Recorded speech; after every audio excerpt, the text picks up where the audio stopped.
If you've been told that just keep walking is all you need after 75, I want to gently but firmly challenge that, because what I've seen in real bodies over decades tells a different story. Walking is lovely for the heart, the mind, and the soul, but it does not rebuild lost muscle. It doesn't wake up the stabilizers that protect your joints, and it doesn't train the quick, reactive strength that stops a fall mid-stumble. I'm going to show you 5 precise movements that fill those gaps. Simple, joint-friendly, and proven in clinics across the world to restore what walking alone cannot. And yes, one of them looks so basic you might be tempted to skip it, until you realize it's the same pattern that makes every single step safer.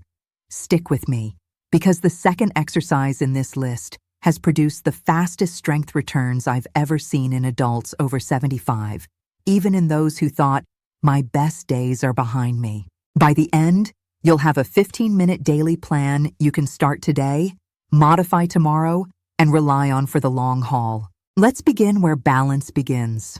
With the map your feet send your brain. As we age, the signal from the tiny nerve endings in our feet and ankles can grow fuzzy, like a radio station losing reception. You still hear the music, but the static makes you misjudge where the curb ends, where the rug buckles, or how close your toes are to the threshold. That's why we start with a deceptively simple drill called heel-to-toe walking. Think of it as a tightrope on the ground. You place your heel directly in front of your toes, one step at a time, on a narrow line. Go slowly, eyes forward, spine long. Stand near a countertop so your hand can hover for safety. This narrow base forces your nervous system to sharpen its communication and restore precision. Many clinical programs call it tandem walking, and trials have shown improved dynamic balance while moving, not just standing, which is what protects you in the real world. Let's set you up for success.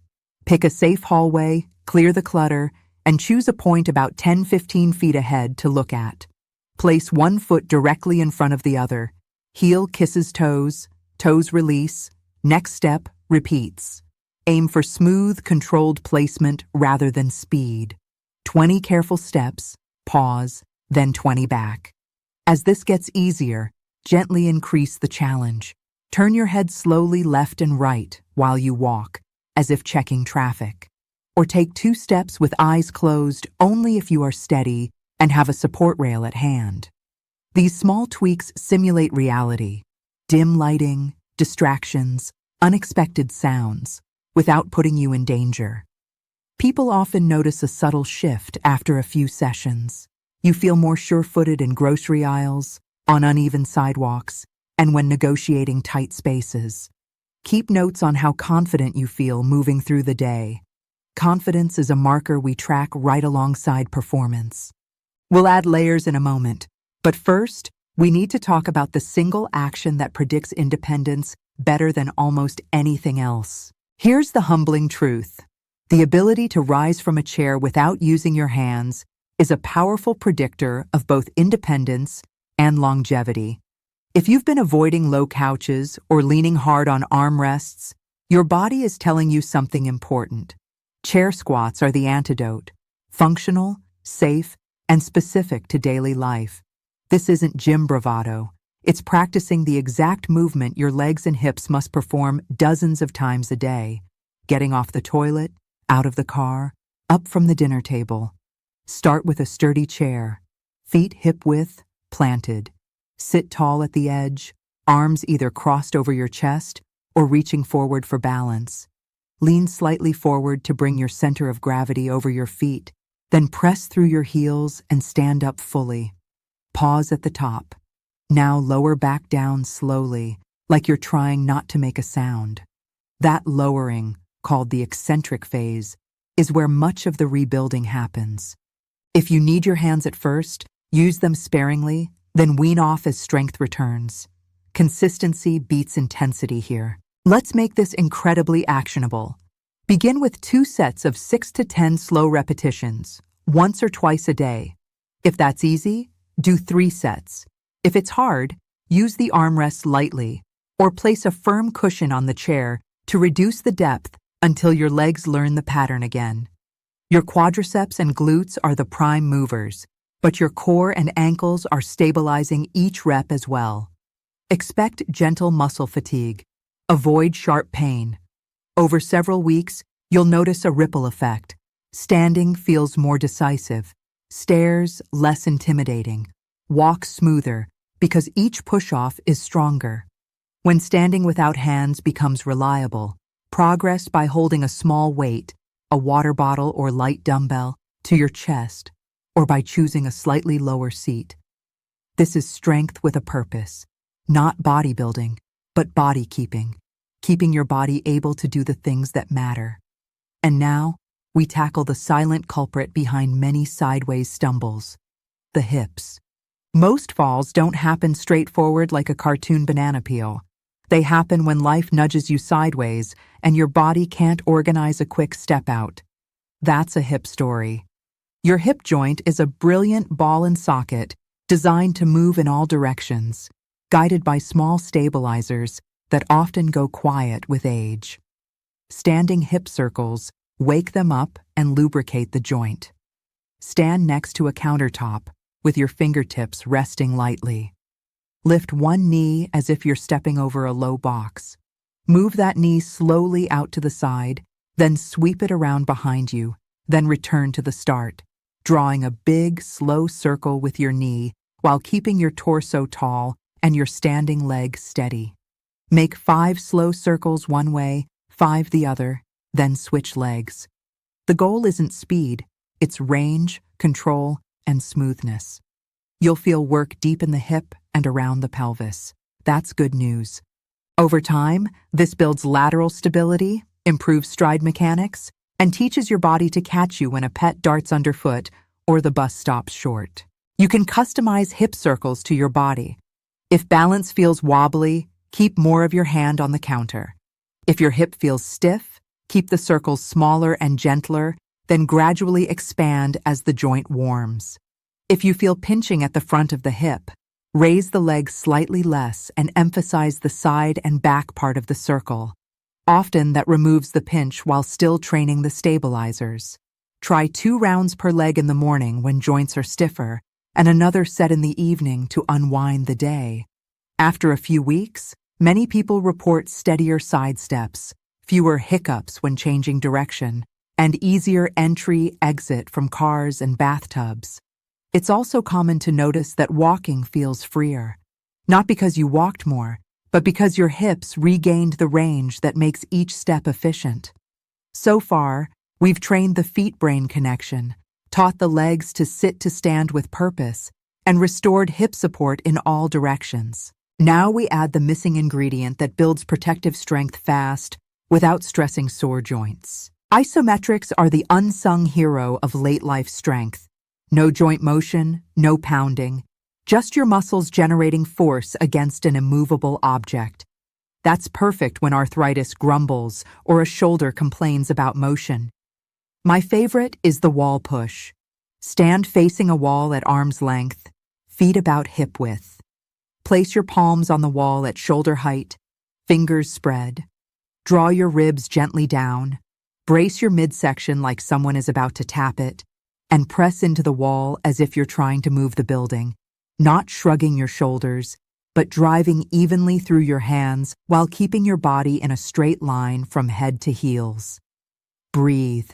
Feel your chest, shoulders, arms, core, and even your legs switch on as one integrated unit.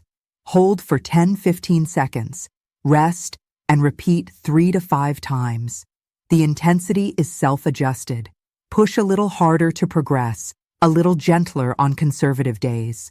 What makes this special is not just strength, it's rate of force development, your ability to turn on quickly, which is exactly what you need when you catch yourself during a stumble. Variations make this scalable for everyone. If standing is challenging, sit tall at a sturdy table and press your palms into the tabletop. Elbows slightly bent, spine long, same 10-15 seconds, same focused breathing. If you want more challenge, step your feet back so your body is at a slight incline, like a gentle plank, and press. You can also press outward into a door frame with your forearms to emphasize the upper back and trunk, or downward into a countertop to light up the core. 2 short sessions per day work beautifully. 1 in the morning to set your posture, and 1 mid-afternoon to reawaken your support system. Over time, people notice better steadiness when reaching overhead, improved control during sudden stops, and more confidence navigating crowds. Combine isometrics with the chair squat pattern, and you build both the engine and the brakes, force and control, without grinding through painful ranges. Now, before we reveal the single movement that ties this all together, let me ask you for a tiny favor that helps this community grow. If this is helping, take a moment to subscribe to Senior Vitality Pro and tell me your age or where you're watching from in the comments. I read them, and I shape future topics around what you share. Your stories guide these programs more than any algorithm ever could. Here it is, the pattern your body uses every time you walk, climb a step, or turn to reach that top shelf, standing on one leg. It's the most undertrained, over-needed skill in late life. We treat walking as a continuous glide, but it's really a rhythm of single-leg moments. One leg supports, the other advances. If the supporting leg wobbles, your brain floods the system with caution, your stride shortens, your eyes drop to the ground, and your world shrinks. Practicing single-leg stance reverses that. Stand near a counter, fingertips hovering. Lift 1 foot an inch off the floor, just a whisper of space. Keep your chest tall, your pelvis level, your standing knees soft, but not bent deeply. Focus your gaze on a point straight ahead. Start with 10-20 seconds per side. Switch. Repeat 3 times. Work toward 30 seconds. It's normal to feel tiny foot and ankle muscles working hard. They're learning to create a stable tripod again. With practice, the sway shrinks, confidence blooms, and every step becomes safer. Progression here is about thoughtful challenge, not bravado. Some options: gently turn your head side to side while holding, trace small letters in the air with your lifted foot, or stand on a slightly squishy surface like a folded towel to train your ankle strategy. Once 30 seconds feels steady, try briefly closing your eyes for 3-5 seconds, only if your hand is within easy reach of support. The eyes-closed version heightens your body's reliance on proprioception, the internal sense of position, which is the same sense that heel-to-toe walking is sharpening. Practice 2 to 3 times per day, anchored to habits you already do. While you brush your teeth, while the kettle boils, while the microwave counts down. Tiny sessions, big returns.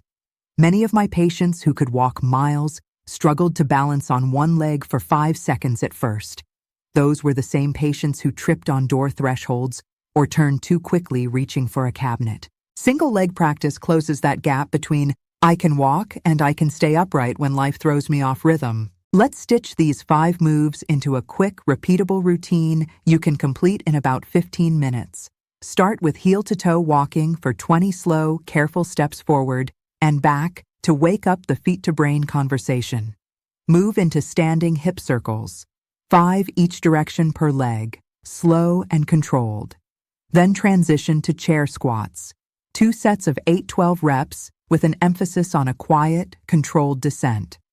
Follow with the wall push, 3-5 holds of 10-15 seconds, breathing smoothly.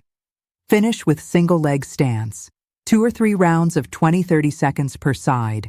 That's it.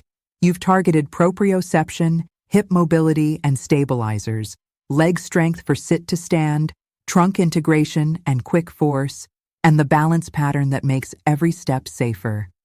Do this 3 to 5 days a week, with mini snacks of single leg stance and wall pushes daily.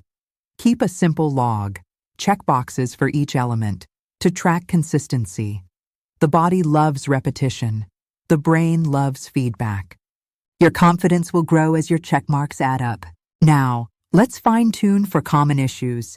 If you have cranky knees, prioritize slow descents in your chair squats and press through your heels, not your toes.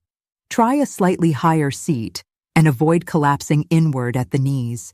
If your hips pinch during circles, reduce the height of the lifted knee and make the circle more like a square, up a little, out a little, back a little, before smoothing it out over time. If your shoulders complain during the wall push, lower your hands slightly, soften the elbows, and focus on pressing through the heel of your palm while keeping your neck long. For balance anxiety, set up your environment before every session. Good footwear, a hallway rail or countertop nearby, and a clear path. If dizziness is part of your story, keep head turned small and slow and let your eyes guide you. As always, if you're navigating a specific medical condition or recent surgery, check in with your healthcare professional for personal adjustments. These movements are modifiable by design. The right version is the one you can repeat consistently without fear. How do you know it's working? Beyond the mirror and the numbers, the proof shows up in daily life. Getting out of low seats feels less like a heave and more like a glide. The bathtub step stops being a negotiation. You carry groceries into the house and realize your trunk didn't fold under the weight. You turn to answer someone and your feet don't tangle. These are small triumphs with massive implications for independence. I encourage you to measure 3 simple baselines today. How many chair squats you can perform with good form before needing your hands. How long you can balance on each leg without touching down. And how confident you feel walking in a busy store on a scale of 1 to 10. Repeat those checks after 2 weeks and 4 weeks. Even modest improvements compound. A few extra seconds on one leg, 2 more quiet squats, 1 notch up in confidence, it all adds up to fewer near misses and more living. The wrong measure is perfect. The right measure is better than last week. Some of you are thinking, I already walk an hour a day, why add more? Because walking is a wonderful generalist, but falls are specialists. They exploit the 1 weak link you haven't trained. A slow reaction, a stiff hip, a wobbly ankle, a trunk that can't brace quickly. Our 5-move circuit trains the specialists. It loads bones with controlled tension, chair squats, wall presses, sharpens the nervous system's map, heel to toe, single leg stance, and restores the sideways and rotational control that walking neglects, hip circles. And let's clear up a common worry. You don't have to feel wrecked after exercise to benefit. In your 70s and beyond, the goal is to stimulate, not annihilate. We want your joints to feel more lubricated after, not more inflamed.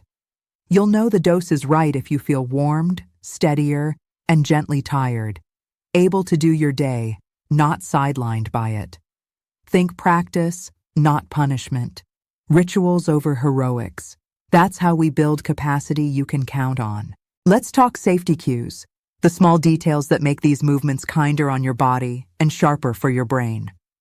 Foot tripod. When you balance or squat, imagine 3 points of contact under your standing foot. The base of the big toe, the base of the little toe, and the heel. Spread your weight among them. Avoid collapsing inward or rolling outward. Soft knee. Locked knees rob you of micro-adjustments. A soft, tall knee invites your ankle and hip to participate. Tall spine. In chair squats and wall pushes, think about zipping up from pelvis to crown of head. Avoid thrusting your chin forward. Smooth breath, hold your breath, and your body stiffens in all the wrong places. Instead, breathe calmly through each effort. Exhale gently as you stand. Inhale as you lower. Exhale into the wall press. Inhale as you release. Clear setup. Do your routine in the same safe spot, wearing shoes or grippy socks, with a chair or counter available. 1 minute of preparation saves many weeks of recovery. These cues may sound simple, but they're the difference between going through motions and teaching your nervous system skills it can deploy under pressure. Recovery matters just as much as repetition. Your muscles rebuild between sessions, not during them. Hydrate well. Older adults often underdrink without realizing it. Aim for protein at each meal to support muscle repair. Think eggs, yogurt, beans, fish, poultry. Choose what suits your diet and preferences. Gentle mobility after training keeps joints happy. A couple of slow ankle circles, a calf stretch against the wall, a thigh stretch holding the counter. Sleep is your master builder. Guard it. If soreness lingers more than 48 hours, reduce volume slightly next session or shorten your holds. On days when energy dips, do a minimum viable session. 1 round of each move and go on with your day. Momentum beats perfection. And if pain spikes sharply, stop that movement and reassess the setup. Sometimes a small tweak in foot position or hand height solves it. You're not chasing an athlete's season. You're cultivating a daily practice that makes the rest of your life smoother. What about devices and gadgets? Balance boards, wobble discs, and fancy sneakers can be helpful for specific goals, but none replaces the basics. If you enjoy tools, add them after you've mastered the foundation. A folded towel provides just enough challenge for single-leg stance without compromising safety. A lightweight household object can serve as resistance in chair squat progressions. For tracking, a simple paper calendar where you check off your routine is remarkably effective. It turns your consistency into a visual streak you won't want to break. If you like tech, a step counter is fine. But remember, 10,000 steps don't cancel out 10 seconds of lost balance at the wrong moment. Quality over quantity. And if someone tells you, at your age, walking is enough, smile and nod, and know that you're training the specific systems that will keep you upright when life gets bumpy. You might wonder, how long until I feel a change? Bodies vary, but here's what many notice. In the first 2 weeks, more awareness in your feet and ankles, less hesitation getting up from chairs, and a bit of fatigue in places you haven't felt in years. Deep in the hips, around the shins and calves.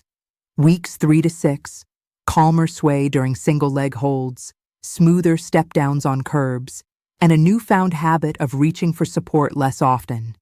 After 2 to 3 months, faster recovery after stumbles, improved confidence in crowds, and the quiet pride that comes from lifting your own body with grace. Remember, we're not chasing records, we're reclaiming functions.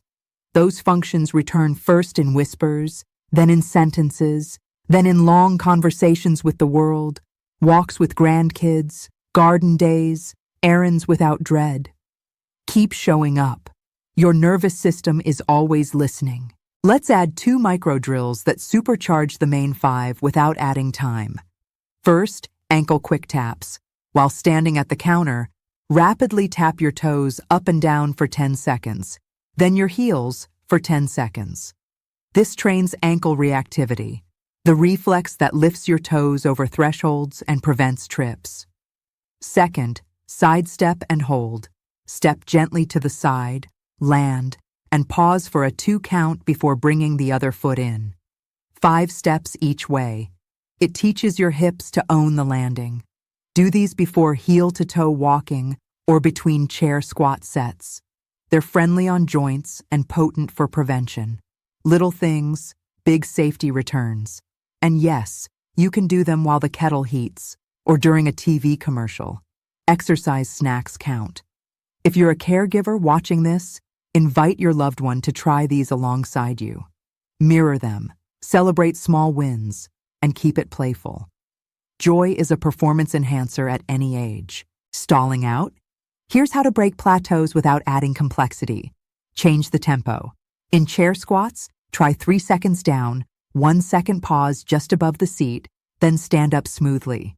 In wall pushes, ramp up to your strongest press over 3 seconds, hold 5, then ease off for 2. In single leg stance, shorten the hold, but add an extra round. 3 sets of 20 seconds can be more effective than 1 set of 60 if your focus stays crisp. Rotate emphasis by day. Monday, heavy on leg strength, extra squats. Wednesday, heavy on proprioception, heel to toe and longer single leg holds. Friday, heavy on trunk integration, extra wall pushes. Variety keeps your brain engaged and your tissues adapting. If motivation dips, pair your routine with a favorite podcast or song playlist. Ritual beats willpower. And don't underestimate the power of community. Tell a friend you're doing this and ask them to check in next week. Accountability can be as simple as a text, traveling or short on space. Here's your hotel hallway version. Heel-to-toe walk 5 door lengths, fingertips gliding the wall for safety. Hip circles while resting one hand on the desk. Chair squats to the edge of the bed, controlling the descent. Wall pushes against, well, the wall, of course. Single leg stance while brushing your teeth in the bathroom mirror. 5 to 10 minutes keeps your nervous system tuned. If stairs are nearby and your knees allow it, practice controlled step-ups. 1 foot on the bottom stair, press through the heel to stand tall, then step down with control, 5 per side. That echoes your chair squat pattern in a slightly different context. Your body doesn't know gym or home, it knows positions and forces. Give it thoughtful positions and gentle forces wherever you are, and it will reward you with steadiness. I want to address fear because it silences action. Many of you have had a fall or a close call, and that memory lives in your body. A healthy respect for risk is wise. Avoidance, though, shrinks your world. These 5 movements are designed to be practiced with safety rails. Literally, you're near supports. You control the intensity. You stop at the first sign of sharp pain or dizziness. You progress when your body says yes, not because a chart says it's time. Start with the one that feels most doable today. Do it again tomorrow. Add the next when you feel ready. Every repetition is a vote for the future you want. Steadier, more independent, calmer inside your own skin. It's not about never falling. It's about building the reflexes and reserves that let you recover before the floor meets you. Let's zoom back out. Walking is wonderful. Please keep doing it for heart health, mood, and connection with the world. But walking is not the whole story after 75. To protect the body you live in, you need targeted inputs, precise balance practice to refine your internal GPS, strength for sit to stand to secure independence, hip mobility and stabilization for those sideways surprises, trunk integration that lets you brace and react quickly, and single leg mastery, the thread that weaves every step together. Heel-to-toe walking, chair squats, standing hip circles, isometric wall push, single leg stance, 5 movements, 15 minutes, infinite dividends. If all you did was practice single leg stance 3 times a day, you'd already be ahead of most peers. Add the others, and you're not just preventing falls. You're reclaiming the ease of movement that makes life bigger. I'm proud of you for being here and for taking your safety seriously without surrendering your joy. Choose one exercise to start before you leave the room you're in. Truly, stand up now and try it. Feel your feet wake up, your hips engage, your core switch on. That sensation is your body remembering what it can do. Build on that memory tomorrow, and again next week, and let each tiny win stack into something sturdy. When you climb out of a low chair without thinking, when you pivot to hug someone and don't wobble, when you stroll across uneven grass at a picnic with your head up and your eyes on the faces you love, that's the real metric. That's strength returning where it matters. Now I want to hear from you. Which of these 5 are you starting with today? And what's been your biggest challenge? Standing from low seats, balance on one leg, hip stiffness, or confidence in crowds? Share your experience in the comments. Your stories teach and encourage this community more than any study ever could. Thank you for spending this time with me. Take care of your body. It's the home for every good moment still to come.